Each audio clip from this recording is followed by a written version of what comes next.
अस्सलाम वालेकुम नाज़रीन, मैं हूं मोहम्मद शहज़ेब अली। आज मैं आप लोगों के लिए लेके आया हूँ बहुत ही मज़ेदार और बहुत ही आसान घर में मक्खन बनाने की रेसिपी। ये मक्खन बहुत आसानी से तैयार किया जा सकता है और इसके अंदर बहुत ही कम चीज़ों की ज़रूरत होती है। तो चलिए देखते हैं ये मज़ेदार सा मक्खन किस तरह बनाया जाता है।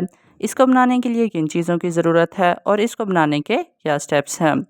इस मक्खन को बनाते हुए साथ ही बहुत ही मज़ेदार सी एक लस्सी भी तैयार हो जाती है, जिसका बहुत ही ओरिजिनल और मज़ेदार सा टेस्ट होता है। तो शुरू करते हैं आज की मज़ेदार से मक्खन और लस्सी बनाने की वीडियो। बिस्मिल्लाहिर्रहमानिर्रहीम। इसको बनाने के लिए सबसे पहले तो हमें मलाई की ज़रूरत है। मलाई हमने वो वाली इस्तेमाल करनी है जो ताज़े दूध के ऊपर से बॉयल होने के बाद उतरती है। इस जगह पे बिल्कुल सादी हमने मलाई ली है, इसके अंदर कोई और चीज़ शामिल नहीं है। लेकिन ये इसी तरह मक्खन के लिए तैयार नहीं की जा सकती, तो सबसे पहले हमने इसके अंदर एक चीज़ शामिल करनी है जो कि है दही। इस जगह पे तकरीबन हम लोगों ने 1/4 कप के करीब दही ली है, जो इसके अंदर हमने शामिल करनी है। जितनी हमने मलाई ली है उसके हिसाब से ही हम इसके अंदर दही शामिल करेंगे, लेकिन बहुत थोड़ी सी ही दही इसके अंदर शामिल होगी।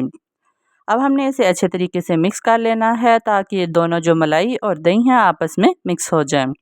इस जगह पे आप देख सकते हैं कि मलाई जो है बिल्कुल लिक्विड फॉर्म में है और ये अभी मक्खन बनाने के लिए रेडी नहीं हुई। दही हम इसके अंदर डालेंगे और इसको फिर मिक्स करके तकरीबन 12 घंटे के लिए छोड़ देंगे। इसके बाद ये मलाई थिक हो जाएगी, जिससे बहुत अच्छे तरीके से मक्खन रेडी होगा। इस जगह पे आपने ज़्यादा कोशिश करनी है कि इसे आप फ्रिज में ही रख दें, रूम टेम्परेचर पे इसे हमने नहीं छोड़ना। अब तकरीबन 12 घंटे गुजर चुके हैं और आप देख सकते हैं कि दही ने अच्छे तरीके से अपना काम कर दिया है और इस जगह पे मलाई फुल सख्त हो गई है। इस जगह पे जो सख्त मलाई है वो ऊपर आ जाएगी और जो इसके अंदर थोड़ा बहुत पानी होगा वो नीचे बैठ जाएगा।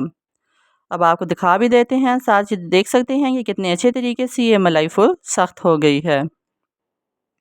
मलाई तो बिल्कुल अब तैयार हो चुकी है, तो अब हमने इसका मक्खन बना लेना है। मक्खन को बनाने के लिए अब इसके बाद बहुत ज़्यादा स्टेप्स की ज़रूरत नहीं पड़ेगी, बहुत ही आसानी से ये तैयार हो जाएगा और इसके अंदर हमें बहुत ज़्यादा चीज़ों की भी ज़रूरत नहीं पड़ेगी। इस जगह पे सबसे पहले तो अब हमने जूसर जग ले लेना है, जिसके अंदर हम लोगों ने ये मलाई डाल देनी है। इस जगह पे आपने ध्यान रखना है कि इस मलाई के अंदर साथ नीचे थोड़ा सा पानी भी मौजूद होगा, वो भी आपने इसके अंदर शामिल करना है। क्योंकि अगर आप वो इसमें नहीं शामिल करते तो इसका फ्लेवर भी डिफरेंट हो जाएगा और इससे लस्सी भी नहीं बन पाएगी।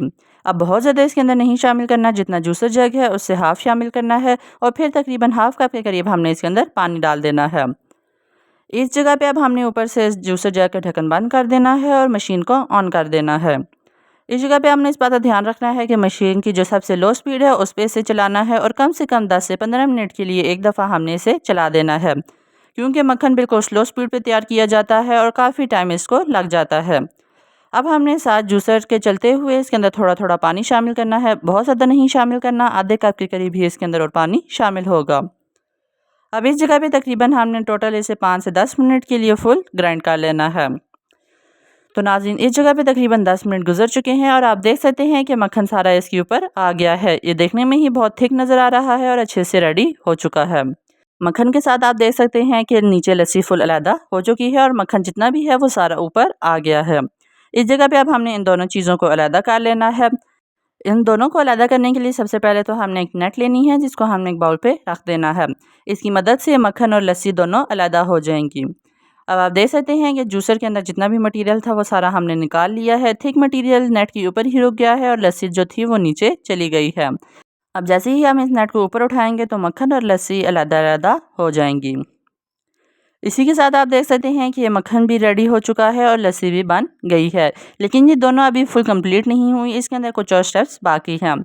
इस जगह पे जितनी हमने मलाई तैयार की थी उसका मक्खन सारा नहीं बना, तो जितनी भी हम लोगों ने मलाई इस्तेमाल करनी है सारी का मक्खन और लस्सी हम लोग बनाएंगे और दोनों को अलग-अलग बर्तनों में शिफ्ट कर देंगे।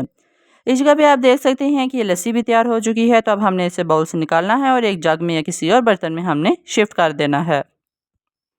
इस जगह पे अब हमने एक जग लिया है, जिसके अंदर हम इस लस्सी को डाल देंगे ताकि आसानी से बाद में सर्व की जा सके। तो नाज़रीन, आप देख सकते हैं कि काफ़ी सारी ये लस्सी भी बन चुकी है, तो आप जितनी भी हमारे पास और मलाई बाकी बच गई है उसका भी हम लोगों ने मक्खन बना लेना है। मक्खन जो हमने अलग किया था वो भी हमने एक बाउल में डाल दिया है और आप देख सकते हैं कि अच्छे से रेडी हो गया है। अब बाकी जितनी मलाई बाकी थी उसको भी हमने जूसर में डाल दिया है और पहले की तरह ही बिल्कुल स्लो स्पीड पे तकरीबन 10 मिनट के लिए हम लोगों ने इसे जूसर जग में डाल के घुमाना है और बेहतरीन तरीके से मक्खन और लस्सी इसकी तैयार हो जाएगी। जूसर अब हमने नीचे से बंद कर दिया है और आप देख सकते हैं कि अच्छे तरीके से मक्खन और लस्सी दोनों चीज़ें आपस से अलग हो गई हैं। अब हमने पहले की तरह ही मक्खन और लस्सी को अलग-अलग कर देना है। और नाज़रीन, आप देख सकते हैं कि जितना भी मक्खन था वो सारा हमने अलग कर लिया है और अच्छे तरीके से रेडी हो चुका है। इस जगह पे अभी भी इसके अंदर थोड़ी सी लस्सी मौजूद है जिसको अलग करना ज़रूरी है, नहीं तो ये मक्खन अच्छे से तैयार नहीं हो पाएगा। इसको अगर आपने अलग करना है तो सबसे पहले आपने कोई चीज़ ले लेनी है जिसकी मदद से अच्छे तरीके से आपने इसको मिक्स करना है। मिक्स करने से ये होगा कि मक्खन जो है लस्सी के अंदर मिक्स नहीं होगा और वो सारा साइड पे हो जाएगा। आप देख सकते हैं कि जैसे-जैसे हमने मिक्स किया है लस्सी और मक्खन अलग होता जा रहा है। इस जगह पे मक्खन हमने सारा साइड पे कर लिया है और लस्सी भी अलग हो चुकी है। इस जगह पे लस्सी को हमने किसी दूसरे बर्तन में शिफ्ट कर देना है और मक्खन को बिल्कुल अलग कर लेना है। तो नाज़रीन, इसी के साथ आप देख सकते हैं कि लस्सी हमने अलग कर ली है और इस जगह पे अब ये सिर्फ मक्खन बाकी रह गया है। तो नाज़रीन, इस जगह पे आप देख सकते हैं कि ये मक्खन बिल्कुल नरम है क्योंकि अभी तक ये बिल्कुल रूम टेम्परेचर पे है। इस जगह पे अब हमने मक्खन को फुल अपनी ओरिजिनल शेप में लाने के लिए अभी इसे फ्रीज में रख देना है ताकि ये अच्छे तरीके से ठंडा हो जाए और जब ये ठंडा हो जाए तो फिर हमने इसको फ्रीज करने के लिए रख देना है, या फिर अगर आपने इस्तेमाल करना है तो आप लोग इस्तेमाल कर लें। तो नाज़रीन, अब बाकी जो लस्सी बच गई है उसको भी हमने तैयार कर लेना है, जिसके लिए सबसे पहले तो हमने इसके अंदर चीनी शामिल करनी है और साथ ही इसके अंदर थोड़ा सा नमक शामिल कर देना है। ये दोनों चीज़ें डालने के बाद अब अच्छे तरीके से हम लोगों ने जूसर जग को फुल स्पीड पे चलाना है, तकरीबन 2 मिनट के लिए छोड़ देना है। ऐसा करने से ये होगा कि बाकी जो थोड़ी बहुत लस्सी के अंदर मक्खन बच गया है वो भी अलग हो जाएगा और लस्सी भी बेहतरीन तरीके से तैयार हो जाएगी। तो नाज़रीन, इस जगह पे इसको तकरीबन 5 से 6 मिनट हो चुके हैं। ये लस्सी बिल्कुल रेडी हो चुकी है और हमने नीचे से जूसर जग को भी बंद कर देना है। तो नाज़रीन, देख लेते हैं कि लस्सी किस तरह रेडी हुई है और मक्खन भी इसके ऊपर से अलहदा हो गया है। मक्खन को अब हमने साइड पे करना है और लस्सी को सर्व कर लेना है। तो नाज़रीन, इसी के साथ अब आप देख सकते हैं कि लस्सी कितनी अच्छी तरीके से तैयार हुई है और इसकी कितनी अच्छी लुक आई है। इस जगह पे ये लस्सी तो बिल्कुल तैयार हो चुकी है, तो अब थोड़ी देर में मक्खन भी बिल्कुल अच्छे तरीके से रेडी हो जाएगा। मक्खन को हमें तकरीबन 2 घंटे के लिए रखना है ताकि अच्छे से सेट हो जाए। इस जगह पे तकरीबन 2 घंटे के लिए हमने फ्रिज में रखा है और ये अच्छे तरीके से फुल जम चुका है। आप देख सकते हैं कि मक्खन बिल्कुल सख्त हो गया है, बिल्कुल अपनी ओरिजिनल शेप में जिस तरह मक्खन होता है आ गया है। तो आप देख सकते हैं कि मक्खन कितने अच्छे तरीके से रेडी हुआ है। इसकी कितनी अच्छी लुक आई है और ये देखने में भी बहुत मज़ेदार नज़र आ रहा है। अब ये आप किसी भी चीज़ में इस्तेमाल कर सकते हैं, जैसे कि अगर आपने कोई कोरमा वगैरह बनाना है आप उसमें भी डाल लें, या फिर सुबह नाश्ते में पराठों के ऊपर रखने हैं तो उस पे भी आप डाल के खा सकते हैं। तो इसी के साथ आज की हमारी मक्खन की रेसिपी पे मुकम्मल होती है।